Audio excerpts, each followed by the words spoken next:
Hello and welcome to DJ Tutorials Primers. Today I'm going to give you some technical information regarding what kind of computer you should get for VFX, CGI animation, and compositing. Now keep in mind everyone's needs are going to be a bit different and it will help you out greatly to watch the previous video series I made on understanding your computer hardware as well as this one to help make the right decision for you. First, we'll be discussing tower or desktops versus laptops and tablet computers. Then we will move on to the Apple versus PC controversy. And finally, I will provide my suggestions on what kind of computer might best be suitable for you. A tower or desktop computer build basically means you need this big box where all your computer components sit, as well as a monitor and peripherals like your mouse and keyboard to work. They're bulky, heavy, and require you to have a workstation space. The main positives to having a desktop computer is that you'll generally get more bang for your buck, providing you with generally faster or more robust CPUs to choose from, motherboards, RAM, drive storage, and GPU selections. Upgrading one of these can be as simple as plugging in a power cable or slipping a component into a slot, whether it's a GPU, RAM stick, or drive. You're going to have a lot easier time upgrading your workstation than the other alternatives. You may have noticed that I didn't include desktops like the iMac yet. That's because the ease of upgradability doesn't really refer to these all in one computers like the iMac or HP Surface Studio, since these require you to remove the screen or other intrusive measures to change out components. In fact, some of these don't even allow you to open up the computer without violating manufacturer's warranty or components warranties. So if you go with an all in one desktop, don't expect to be able to upgrade it.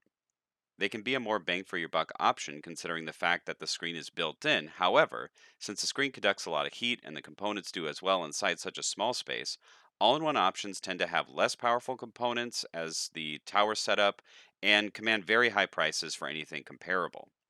All in ones have also had issues such as GPU chips melting into the motherboards and overheating problems, and in general, I don't really recommend this option. Laptops are much smaller than the desktop or tower computers, which is a big plus for anybody who's needing to stay mobile or they're limited on space. They also come with the keyboard and screen built in, which is great because when you're budgeting out your computer, you really only need to purchase a 3-button mouse to accompany this laptop. The downside is that all of these components have been crammed into a small case, making it much more difficult and sometimes impossible to upgrade or change out some of the components inside or even to perform repairs. You will also be limited on your drive selections since once you make a purchase, you'll basically only be able to use external drives for more drive space. You will also be limited on what kind of GPU you can select because larger GPU cards won't be able to fit into the laptop case. There are options such as eGPUs you can purchase to increase your GPU load and render speeds. However, they tend to be pricey and you should expect to see a 20 to 30% reduction in the overall capabilities of the GPU render speeds. In general, laptops will also be much more expensive when doing direct comparisons to a tower, and often you will get less for your money. Here, you can see in this comparison between two roughly similarly priced options, one computer's performance is clearly higher than the other and has more potential than the other. Tablet computers are basically the best in regards to mobility, and if you're primarily going to be doing basic sketching or drawing, they can be a decent choice. However, since they fall far below the specs of what we need to make high quality images and simulations by lacking fast and robust CPUs, GPUs, RAM speed, and drive space options, they are not a good choice for our main workstation build. If you want a tablet to draw on for your workstation, there are very affordable options by manufacturers such as Wacom and Huion, some with screens so you can use as another monitor even when you're not drawing.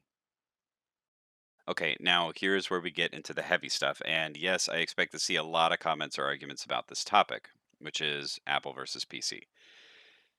Now, full disclosure, I am not sponsored by anyone. I have owned Apple and PC products over the years, and I'm giving you my full opinion on the matter as a professional and will do my best to explain my views on this topic as objectively as possible. Uh, because this is such an important topic, I'm actually going to go to a screen recording so that I can actually show you the things that I'm talking about in real time and sort of explain to you why I have certain opinions on these brands or operating systems and all that between Apple and PC. When speaking about pricing, hardware, and bang for your buck, Apple just can't really compete to the PC alternatives that are out there. And right now I'm on the Apple website and I'm looking at the iMac section, which is the all-in-one desktop computer. And we are going to be doing a comparison, basically a price comparison between what you can purchase with $1,000 between, or roughly around $1,000 between the iMac and a, a another PC tower build that I can find online at specifically the CyberPower PC website. So the one that we're comparing is this 21.5 inch display iMac here, and on the left you have the specifications, and here is the price right here for 1,099. Now, if we go to CyberPower PC and you do a quick search for $1,000, somewhere in there, you could probably find something similar to this, if not this exact build. And the specs are over here on the right. Now, before we get into the details on all this stuff, I will tell you the method that I'm using to compare these. And this is not like the most scientific way possible or anything like that. You can go into really great detail looking at every single specific component that you want. But I am going to be using a website called User Benchmark to look at these specific parts of the computer or components: the CPU, GPU, solid state drive if it has one, the hard disk drive, and the RAM speed. Um, those are the components we're going to be looking at. We're not looking at monitors or anything like that. So, just don't worry about that part. Now, on the left over here, this is the PC. This is the uh, CyberPower PC computer, and on the right is the iMac. And before you get kind of crazy and looking at all these numbers and not really knowing what anything means, I'm going to break it down very simply. The main things that we're interested in here is this here, the gaming section compared to this one, because that is benchmarking, or uh, basically how it works is people go on here, they download an app, it runs on their computer, and it tests the ability of their computer to do certain calculations, and it's all based on users. So if we look at the item over here on the left, which is gaming, that's going to basically talk about your GPU, or also how the CPU and GPU connect with one another, along with whatever your operating system drive is. So for the one on the left here, which is our PC, it's going to be using this SATA M.2 solid state drive. And on the right, there is no solid state drive that is included with the iMac. So you can see that over here on the left, there's a 69% for the gaming compared to the 16%. And that comes from this right here. I mean, the CPU is one thing, but the GPU right here, you have on the right, this is the iMac that has basically what I believe is an integrated GPU that is paired with the Intel CPU chip. And then on the left, the PC has a discrete GPU that is a 1660S, which is actually pretty decent for a beginner computer build. So you're basically getting a whole lot more ability to do your graphics processing with the PC selection right off the bat. The next part is that we're going to be looking at is where it says workstation. And that's basically going to be looking at the CPU with the GPU for workstation load types of operations, like if you're trying to run multi GPU renders, or using the CPU to render an image out, or to do simulations, things like that. And if you look at that comparison, you see that this one here, which has the 60%, compared to the 23% over here for the iMac, you really don't have a very, close comparison there. One is clearly much more capable than the other. Now let's look at a little bit more detail. On the left, where I have the solid state drive with the 240, actually with the computer that we're talking about, it has 480, but nobody has done a benchmark of that, so it's not available. So technically, you are having a lot more drive space here than what's being shown. So you'd actually have 480 gigabytes rather than the 240. Now, if you look at the hard drive here, the hard drive that comes with this computer, with the PC, is actually a 7200 RPM hard disk drive, And the one that comes with the iMac is actually a 5400 speed. So even in the hard disk drive area, this one, the PC, is faster than the iMac. The next part down here, if you look at the RAM, this one comes with two 8 GB RAM sticks, and the one on the right only comes with 2 times 4. So you're getting double the RAM than the iMac, along with all of the extra stuff that you're getting with this PC. So the one on the left is a far more, not only budget friendly, but it's just a far more efficient build of a computer when you're doing a direct comparison in the price. Now, keep in mind, the PC does not come with a monitor, but you could get a very simple 1920 by 1080 monitor with some decent color and all that for about 150-ish dollars. So if I'm going to be straight up honest, the one on the left here, the PC, is a much better build than the one on the right as far as what we're trying to accomplish here. Just to drive the point home about the PC versus iMac or Apple builds as far as price point comparison, I'm going to show you the iMac Pro versus something similar to what I have at home from my workstation. So first, let's jump over to the iMac page. Yes, they have great monitors. We're just going to skip that part of this, and we're mostly going to be just talking about the components that are inside the computer and comparing that against a PC with similarly a similarly priced PC. So if we can see here, the price, which is the smallest item on the page here, is 5 grand for this computer. And if you want, you can look at the details and all this. Basically, what they're using is a uh, Intel Xeon, which is a workstation grade CPU. That's fine. And the Vega 56, which is an old Radeon technology video card. And they have 32 gigs of memory or RAM, and then a 1 TB solid state drive, which you can't tell if it's an NVMe or an M.2 or a uh, SATA 3. It doesn't really tell you. So if we go here and we take a look at the actual, this is the CPU that I can find that's closest to what I think Mac is using, but since they don't really tell you what the actual number is or what the model number is that they're actually using for Xeon, it's kind of hard. So this is the closest one I could get. It's actually a bit faster. The base clock is actually a little bit faster here than the one that's here on the iMac Pro website. You can see here it says 3.2 to 4.2, and on here it's 3.7 to 4.5. So it's not exactly even. Like I said, it's kind of hard to find what exactly they're using in Apple computers as far as their components. But anyway, the one on the left is the Threadripper 3960X, and on the right is close to what they're using inside of the Apple. And if we look down here, really this is all you need to know. The one on the top is functioning at a much more fast, you can get a lot more stuff done. So just take a look at these bars and you can see that one is outperforming the other. And if we look at and you can see right here, it says in single core, the difference is 7%. So that's fine for single core CPU computations. But in multi core, the differential gap is 205%. So that's huge. It's a gigantic leap in difference. So if we're looking at the actual user benchmark and comparing these two builds, on the left is the PC and on the right is the Mac.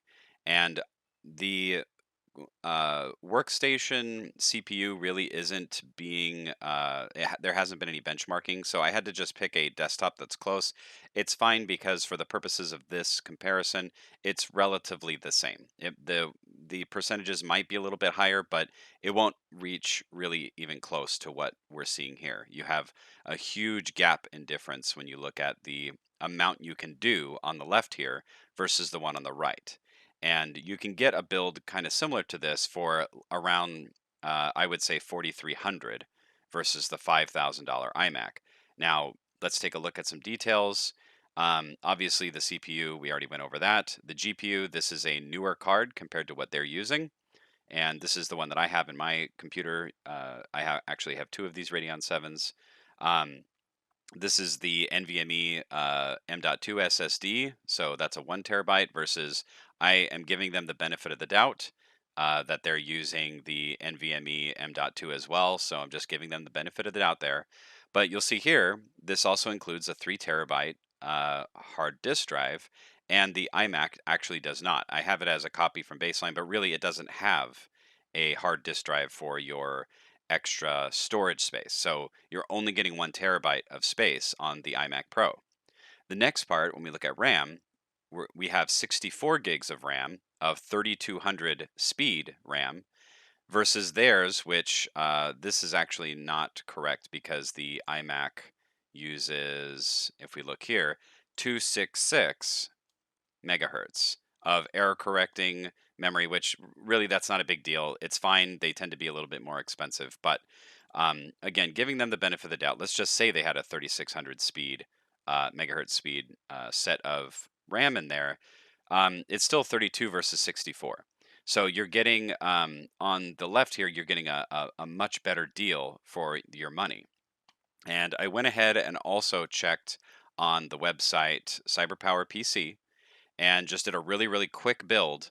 And I included with this whole build a really good cooling system, a very good new NVIDIA graphics card with ray tracing. And this one also has the 3960X Threadripper and a really nice case too. These Leon Lees, apparently people really like them, so I just threw that in there. And with this build, I also included, let's go to it, a monitor. So this is a 4K LED monitor, and it's still just around $5,000. So you can get a build very similar to what I have here on the left um, for around 5,000, and you will, including a monitor, and you will be in a much better shape than that iMac. So if anyone ever tries to tell you that Apple is better for computations or whatever, you could just see right here, as far as dollar to dollar value, the PC, you're going to get a lot more bang for your buck. Regarding the operating system or OS, Apple has their Mac OS that, it is what it is. That's what they run everything on. And Windows has Windows 10 right now. And really, this is just a preference thing. Um, as far as the usability, I prefer Windows 10 because I can do more things with it. I can alter what I want a lot easier, I find, than the Mac OS. But honestly, the Mac operating system versus Windows 10, it's really just a preference thing. There are benefits from one over the other, and really it just becomes up to you. And if the Mac OS is what you really, really, really want, I'm not really suggesting to do anything illegal, but there are people who have built what they call Hackintoshes, which is where you have a PC build with components that you create and you use a Mac operating system that you put inside of the PC. So, of course, I'm not saying to do anything illegal.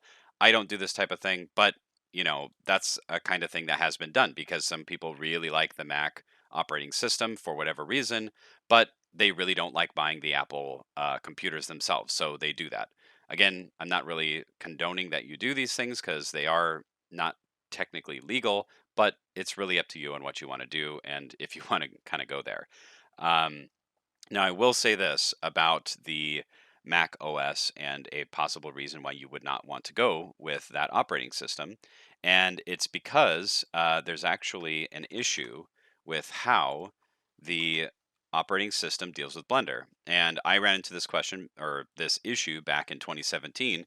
And basically, you cannot work on two files at the same time using the Mac OS. And here's uh, a active thread where people have been talking about it for a while, and basically there's some workarounds and some weird stuff that you can do on a Mac, on the Mac operating system to get to Blender files open, but it really is a problem. And you can actually run into a lot of issues when you're trying to have two files open and you're trying to copy and paste, or you're looking at different node structures. Let's say you're getting something from somebody else who you're working with or collaborating with, and you basically will have to open up one, look at it, and then look, kind of like recreate that in the other. There's also ways that you can append things and import them from another file. But really, the easiest way to do it is you can just have two windows open or two projects open at the same time and just copy and paste and move things around. So the fact that I could not do that in 2017 when I was working at a company basically was a deal breaker for me using their iMacs because I just could not perform what I needed to do in a quick way.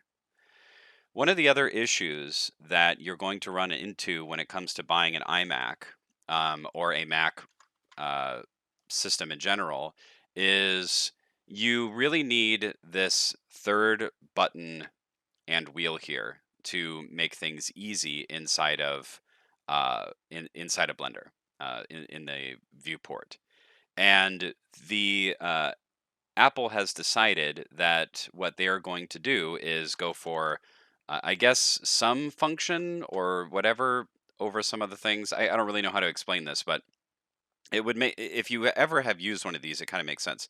The magic mouse that they have, you kind of flick your finger around here in the middle, and it will like move pages and do some stuff. But you see, there's no actual middle mouse wheel, and there's no middle mouse button, and because of that you cannot use, as far as I know from when I use these, you cannot use these in the interface inside of Blender. You will have to buy another mouse. And this is already setting you back, somewhere around $80 when you buy your iMac, and you're gonna have to buy another, mouse. So here's a cheap one here that you can get on Amazon for, well, it's currently unavailable, I guess, but there's some cheap ones that you can get. Make sure it's a corded mouse. Um, that you can get for relatively cheap, but it's one of those things where it's like, okay, well, the mouse you can't really use with it. You can't open up two instances at the same time to work on multiple files, and the computer itself is far more expensive for the kind of components that you could get in a PC. You can get much higher quality and much more robust components inside of a PC than you can a Mac. So, there's all of these things that are kind of like compounding to show you that, Apple may not be the best choice. If this were, me giving, this is me giving you my opinion. But to be honest, no matter what I say, it's really up to you as far as what you want to buy. So, if you want to buy Mac, you're going to buy Mac. And if you want to listen to what I'm saying here, I would definitely strongly suggest that you go the PC route. Finally, let's talk about my suggestions for your computer. I will not be covering monitors in this video as it's a very large topic and generally getting a less expensive one right now to start with and upgrading later is fairly painless compared to having to upgrade the parts inside of your computer. To reiterate what was in my recent series on understanding your computer hardware, technology will have moved on as soon as I release this, so take that into consideration while listening to my suggestions. These videos are an attempt to get you to know what's going on with your system and how to make the best choices for you. So think on this professionally as a consumer as if it were investment into your future career as an artist, because it is. My recommendations for a decent computer to begin with are as follows. If you're a fresh beginner, do not spend more than roughly $1,000 to $1,500 for your computer. If you can't make anything good on a $1,000 computer, you won't be able to make anything good on a $5,000 computer.